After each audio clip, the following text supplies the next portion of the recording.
हम लोग अभी फैमिली प्लानिंग के स्पेसिंग और बर्थ के विषय में बात करेंगे मेनली। तो अभी हम लोग का चल रहा है स्वास्थ्य परिवार महिला माह चल रहा है, तो हम लोग इसको 31 अगस्त तक एक्सटेंड कर दिए हैं। तो हमारी कंसल्टेंट हैं वो गुंजन कल को वो बताएंगी कि कैसे ये सब हम लोग का फैमिली प्लानिंग में क्या क्या प्रोग्राम है और हम लोग इस मंथ में क्या क्या एक्टिविटी कर रहे हैं। तो गुंजन कल। Thank you ma'am. मैं बताना चाहूँगी और आप लोग वैसे जानते भी हैं कि प्रत्येक वर्ष 11 जुलाई को विश्व जनसंख्या दिवस के रूप में मनाया जाता है। इसी के अंतर्गत सभी राज्यों में परिवार स्वास्थ्य मेला माह का आयोजन किया गया है और हमारे झारखंड राज्य में भी ये परिवार स्वास्थ्य मेला का आयोजन किया गया है और इसकी अवधि अभी 31 अगस्त तक बढ़ा दी गई है ताकि ज़्यादा से ज़्यादा लोग इसका लाभ ले सके। परिवार स्वास्थ्य मेला के अंतर्गत परिवार नियोजन से संबंधित विभिन्न प्रकार की विधियाँ यथा स्थायी विधि और अस्थायी विधि को लोगों तक पहुँचाया जा रहा है और बहुत सारे जो योग दंपति हैं इनसे लाभान्वित हो रहे हैं। विश्व जनसंख्या दिवस जो मनाया जा रहा है उसका जो मेन थीम है वो है आपदा में भी परिवार नियोजन की तैयारी, एक सक्षम राष्ट्र एवं परिवार की पूरी जिम्मेवारी। इस अभियान को मनाने का कारण हर सेकंड बढ़ती हुई आबादी है जिसके अंतर्गत हम लोग लोगों को जागरूक करते हैं ताकि अधिक से अधिक लोग इसमें संवेदित हो सकें और परिवार नियोजन के विधियों को अपना सकें।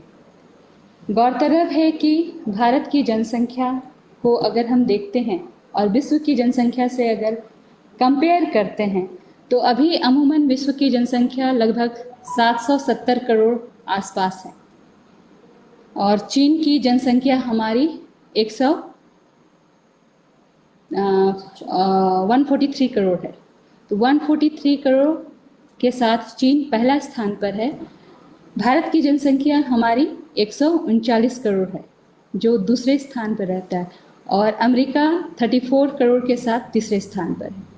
तो अगर हम जनसंख्या वृद्धि को देखें और जनसंख्या वृद्धि दर को देखें तो चीन के मुकाबले हमारा जो जनसंख्या में बढ़ोतरी है वो काफ़ी अधिक है और इसका मुख्य कारण प्रजनन दर की वृद्धि है, जो एक यूएन रिपोर्ट के माध्यम से भी इस चीज़ को बताया गया है कि भारत सरकार ने परिवार नियोजन कार्यक्रम अंतर्गत बहुत सारी गतिविधियों का संचालन किया है और इन कार्यक्रमों के कारण परिवार नियोजन कार्यक्रम के कारण जनसंख्या में वृद्धि कम हुई है, किंतु प्रजनन दर की वृद्धि के कारण हमें अभी भी जनसंख्या को नियंत्रण करने की आवश्यकता है और इसके लिए हमें सभी की सहभागिता, सभी की भागीदारी को सुनिश्चित किया जाना है।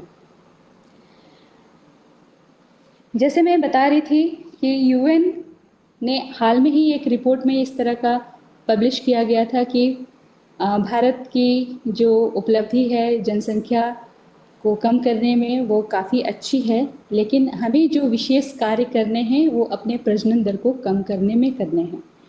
तो जो राज्य हैं हमारे उसमें झारखंड भी एक है जिसका प्रजनन दर 2.5 है, जिसको 2.1 तक लाया जाना है। परिवार नियोजन कार्यक्रम की शुरुआत 1952 में हुई थी, जो भारत ही एक ऐसा पहला राज्य देश था जो इस कार्यक्रम को शुरुआत करा था। इस कार्यक्रम के कारण जनसंख्या में वृद्धि दर को कमी करने में बहुत प्रयास किए गए हैं और मदद भी मिली है। और जैसे आप लोग जानते हैं बहुत एक नोशन है कॉमन है, वो बहुत हम दो हमारे दो, और इस हम दो हमारे दो के नारे को आत्मसात करते हुए एक पूरा जनरेशन इसी नारे के साथ पैदा हुआ। लेकिन अभी भी हमें ये समझने की आवश्यकता है और इसके संदर्भ में इस बात को अपनाने की आवश्यकता है कि हम इसे आत्मसात करें ताकि हम भारत की जनसंख्या, अपने राज्य की जनसंख्या के वृद्धि दर को कम करने में सहायक हो सके। जहाँ प्रजनन दर की बात होती है वहाँ पे एक विषय जुड़ता है कि अगर हम प्रजनन दर को कम भी कर लें, जो लक्ष्य है हमारा 2.1, अगर हम उसको प्राप्त भी कर लें, लेकिन जनसंख्या को स्थिर करने में अनदर 35 ईयर्स टू 40 ईयर्स और लगने हैं। तो ये बहुत गंभीर विषय है किसी भी राज्य के लिए, राष्ट्र के लिए, कि इतनी बढ़ती हुई जनसंख्या और सीमित संसाधनों में हम सभी को एक जैसा, एक समान रूप से सुविधा कैसे दे सके। एक और जहां बेटियों से ज़्यादा बेटों की प्राथमिकता के कारण लिंग अनुपात में भिन्नताएं पाई गई हैं, वहीं दूसरी ओर पुराने विचारधारा, गरीबी, अशिक्षा के कारण आर्थिक विकास में रोड़े भी उत्पन्न हो रहे हैं। अतः हमें अपने परिवार, समाज, राज्य, राष्ट्र को स्वस्थ, समृद्ध और खुशहाल बनाने के लिए छोटा परिवार और सुखी परिवार को अपनाने की आवश्यकता है। इस प्रकार हम अपने राष्ट्र के संपूर्ण विकास में अपनी भागीदारी और जवाबदेही को सुनिश्चित कर सकते हैं। मैं हमारी जो नोडल पदाधिकारी हैं डॉक्टर विभा मैडम, उनसे कहना चाहूँगी कि अब वो थोड़ा सा स्पेसिंग को लेकर के बताएं कि Y spacing is very important for a reproductive couple, और उसके एडवर्स जो इफ़ेक्ट है मदर और चाइल्ड में क्या है। ओके, जैसे किसी भी महिला का हेल्थ, इसका मतलब होता है उसके परिवार का स्वास्थ्य। परिवार का स्वास्थ्य अगर अच्छा रहेगा तो राष्ट्र का भी स्वास्थ्य अच्छा होगा। इसीलिए it is very important to educate the women of their health. उनके स्वास्थ्य के बारे में जानकारी देना और उनको उसके बारे में शिक्षित करना। जहां हमारे हिंदुस्तान की 70% से अधिक आबादी अशिक्षित है, उन लोग को अपने महिलाओं को उनके अधिकार के बारे में बताना और उनके स्वास्थ्य के बारे में बताना हमारा दायित्व है। तो स्पेसिंग ऑफ बर्थ किसी भी महिला के रिप्रोडक्टिव एज में बहुत अहम हिस्सा है। और ये जो है ना, ये शादी के किसी भी महिला की जब शादी होती है उसके तुरंत बाद से ही शुरू हो सकती है। अगर वो अपना जो प्रेगनेंसी है उसको अपना वो मैनेज कर ले कि हमको इतने दिन की 2 साल तक बच्चा नहीं पैदा करना है या 3 साल तक नहीं बच्चा, जब तक कि उसका परिवार उसके लिए तैयार नहीं हो, उसके हस्बैंड नहीं तैयार हो, तब तक वो मान लीजिए कि उसकी उम्र काफ़ी कम है, तो अर्ली मैरिज का अलग डिसएडवांटेज है। तो इसलिए उस समय भी वो स्पेसिंग कर सकती है और उसके लिए ओरल कंट्रासेप्टिव का यूज़ कर सकती है। लेकिन मेनली जो स्पेसिंग ऑफ बर्थ हम लोग कहते हैं 2 बच्चों के बीच के अंतर को बड़ा करने के लिए। तो एक बच्चा हो गया है, दूसरा बच्चा अगर तुरंत हो जाता है उससे बहुत सारी डिसएडवांटेजेस होती हैं और महिला के हेल्थ पर इसका प्रतिकूल प्रभाव पड़ता है। तो कम से कम 3 साल या 4 साल का अंतर हो तो महिला के लिए बेहतर हो। इसके लिए हम लोग स्पेसिंग ऑफ बर्थ पर ज़्यादा जोर देते हैं। और ये जो है ना, किसी भी स्पेसिंग ऑफ बर्थ करते हैं, इससे बच्चे और माँ दोनों के हेल्थ पर उसका असर होता है। एक तो अगर वो लोग स्पेस देती हैं तो बच्चा को भी इससे बेनिफिट होता है और माँ को भी बेनिफिट होता है। हालांकि है कि मदर और चाइल्ड का बॉन्ड जो है वो ज़्यादा मजबूत होता है। माँ को ज़्यादा समय मिलता है अपने बच्चे को देखने के लिए, उसको रियर करने के लिए, और जो भी है ये बच्चे का ख्याल रखने के लिए, उसका अच्छे से पालन पोषण करने के लिए, केयर करने के लिए उसको समय मिलता है। दूसरी बात कि उसको अपने परिवार को भी समय देने का समय मिलता है, अपने फैमिली को समय दे पाती है, और बच्चे के एजुकेशन अच्छा हो, उसका सब मानसिक विकास अच्छे हो। इसमें अगर स्पेसिंग है बर्थ का, 2 बच्चों में दूरी है, तो मदर को समय मिलता है सारे अपने जो भी है बच्चे, पहले बच्चे को ध्यान देती है और उसका ठीक से लालन पालन होता है। दूसरी बात कि उसका एक बच्चे को पैदा करने के बाद उसका बहुत सा न्यूट्रिएंट डिप्लीट होता है, तो वो जो है मान लीजिए कि उसको अगर कोई आयरन डिफिशिएंसी, एनीमिया हो जाती है, वो सब ये प्रिवेंट करता है अगर हम लोग स्पेसिंग ऑफ बर्थ करते हैं। पता है कि एनीमिया बहुत महत्वपूर्ण कारण है मातृ मृत्यु दर के लिए। तो हम लोग एनीमिया को भी प्रिवेंट करते हैं अगर वो 4 साल, एक तो बच्चे को फीड करा रही है, उसमें उसका आयरन लॉस हो रहा है और फिर वो बच्चे को पैदा की है, उसके बाद उसका आयरन बनने में कम से कम 3 साल लगेगा। तो अगर वो स्पेसिंग देती है तो बहुत अच्छे से उसका शरीर फिर अगले प्रेगनेंसी के लिए तैयार हो जाता है।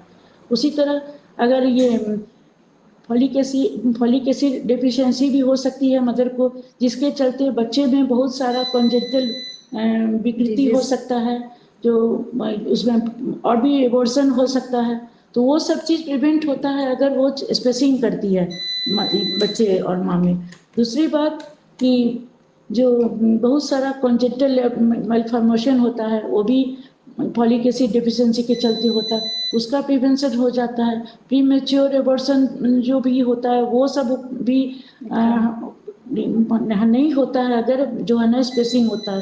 दूसरी बात कि mother is always ready for another pregnancy when उसका जो भी आयरन डिप्लीशन है वो कंप्लीट हो गया, उसका न्यूट्रिएंट डिफिशिएंसी खत्म हो गया, तो वो प्रिपेयर रहती है बच्चे के लिए। और उस समय जब उसको बच्चा होता है तो दूसरी बात कि इसके लिए इकोनॉमिक स्टेटस भी उसका जब 3-4 साल का देती है अंतर तो ठीक रहता है, अननेसेसरी बर्डन उसके फैमिली पर नहीं आता है और वो अच्छे से अपने बच्चे का लालन पालन कर सकते हैं। बच्चे के लिए है कि उसको पेरेंट्स का बॉन्डिंग अच्छा मिलता है, मदर का साथ मिलता है, इससे उसका मेंटल डेवलपमेंट भी अच्छा होता है और उसकी शिक्षा भी अच्छी होती है।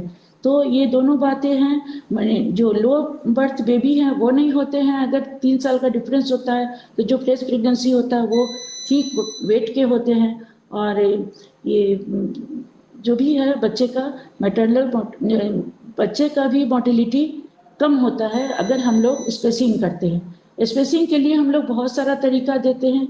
राइट फ्रॉम द प्रेगनेंसी हम लोग जो लेबर में रहती है महिला, उस समय हम लोग पोस्टमार्टम आईयूसीडी लगाते हैं। आईयूसीडी 3 तरह से लगाते हैं। पहले तो है कि 48 आवर्स जब इंस्टीट्यूशनल डिलीवरी के लिए होती है महिला, तो उस समय हम लोग पोस्टमार्टम आईयूसीडी लगाते हैं और उस समय लगाने से महिला को कोई खास दिक्कत भी नहीं होती है।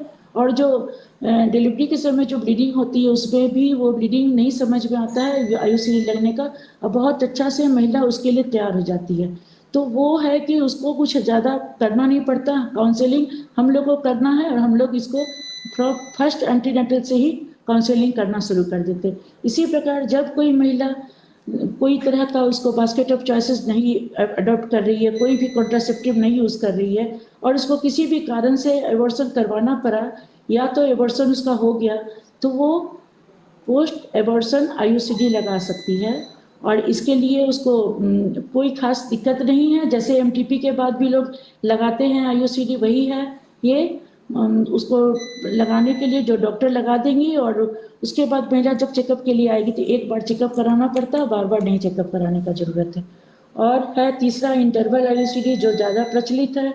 इंटरवल आईयूसीडी का मतलब कि नियमित मासिक चक्र हो रहा है तब वो माहवारी के दौरान जब लगवाती है आईयूसीडी तो वो स्पेसिंग बहुत अच्छा होता है। 3 साल के लिए, 4 साल के लिए, जब तक चाहे रह सकती है। ये आईयूसीडी वो लोग मासिक चक्र के समय कभी भी लगवा सकते हैं। तीसरे चौथे दिन ज़्यादातर चिकित्सक उनको बुलाते हैं और वो लगा लेती हैं। तो कितना आसान है आईयूसीडी लगाना। और आईयूसीडी हम लोग अगर चाहें तो, अगर कोई नहीं चाहती है परमानेंट मेथड, तो टेम्परेरी मेथड ये होते हुए भी आईयूसीडी स्पेसिंग का बहुत अच्छा मेथड है। और इससे चाहे तो हम लोग हमेशा के लिए परिवार नियोजन भी कर सकती है, क्योंकि आईयूसीडी 2 तरह के होते हैं। एक तो U380A होता है जो कि 10 साल के लिए, और 375 जो 5 साल के लिए होता है। तो जैसा महिला चाहेगी वो अपना लगवा सकती है। दूसरी बात की और भी तरीका से हम लोग स्पेसिंग कर सकते हैं। एक बहुत अच्छा है डिम्पा इंजेक्शन, हम सब लोग जानते हैं। डिपोमेड्रोक्सीप्रोजेस्टेरोन एसीटेट का इंजेक्शन लगता है, जिसको आसान भाषा में अंतरा इंजेक्शन कहते हैं, जो हमारे स्वास्थ्य केंद्र में दिया जाता है, मुफ्त में दिया जाता है। इसको हर 3 महीने में लगाना।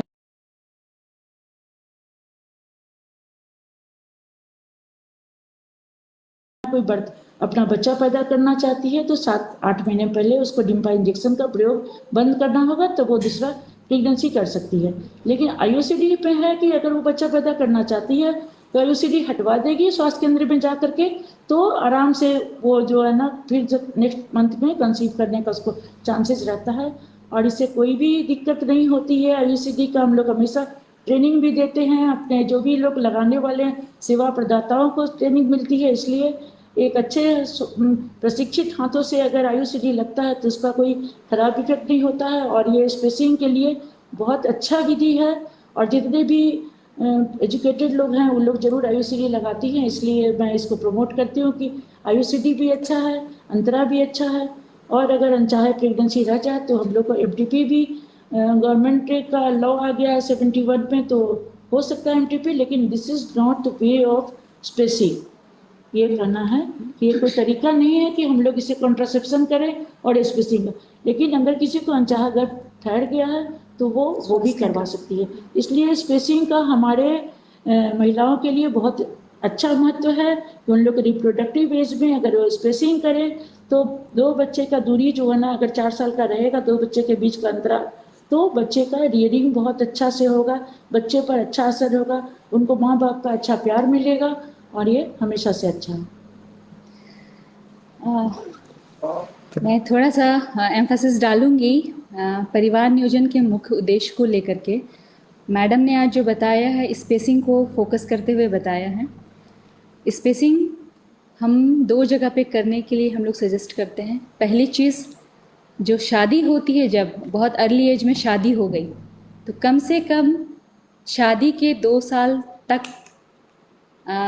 बच्चे ना लाने की सोचे। 2 साल के बाद ही कपल प्लान करे तो ज़्यादा बेहतर है। दूसरा, पहला बच्चा और 2 बच्चे के बीच 3 साल का अंतर, अगर ये चीज़ हम मेंटेन कर ले तो जच्चा बच्चा दोनों के स्वास्थ्य में अनुकूल असर पड़ता है, बहुत अच्छा स्वास्थ्य रहता है, माँ का स्वास्थ्य भी अच्छा रहता है और बच्चे का स्वास्थ्य भी अच्छा रहता है, जैसे मैडम ने बताया। तीसरा जो मुख्य है, यदि दंपति